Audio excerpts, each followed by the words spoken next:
পদ্মা সেতু চালু হওয়ার পর ঢাকা সদরঘাটে সেই চিরচেনা ভিড় আর নেই। ঈদ যাত্রায় সড়কে জোয়ার নামলেও ভাটা পড়েছে নৌপথে।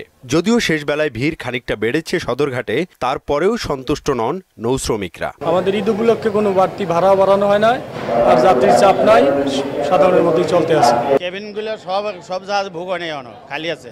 সিঙ্গেল হলো 1000, ডাবল হলো 2000, আর বিআইবি আছে 6000, 5000।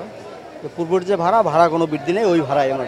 নৌ ভ্রমণকে রোমাঞ্চকর উল্লেখ করে যাত্রীরা বলছেন পরিবার পরিজন নিয়ে স্বচ্ছন্দে ভ্রমণের সুবিধার কথা। আমার মা বৃদ্ধ, তো বাসের জার্নি করতে পারে না, আর লঞ্চের জার্নি মোটামুটি ভালোই লাগে, নিরাপদে যাওয়া যায়, কোনো জার্নির হ্যাসেল থাকে না আর কি, ভালোই লাগে। ফ্যামিলি নিয়ে আসা যায়, তখন একটু রিল্যাক্সে লঞ্চে জার্নিটা ভালো লাগে, এই জন্য লঞ্চে যায়। ট্রেন কন আর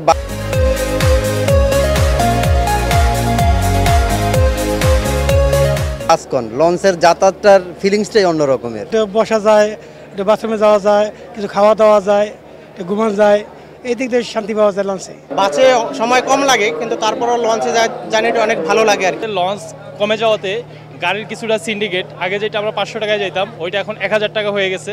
তাছাড়া লঞ্চের জার্নিটা হচ্ছে রিল্যাক্সেবল। কেবিন পেতে আমার কোনো সমস্যা না, আমি আইসি কেবিন পেয়ে গেছি এবং বরিশাল লঞ্চ যেতে খুব ভালো লাগে। প্রিয়জনের সঙ্গে ঈদ আনন্দ ভাগাভাগি করতে নারীর টানে বাড়ি ফেরা মানুষের স্বস্তি প্রকাশ করেছেন নৌপথে যাত্রী চাপ না থাকায়।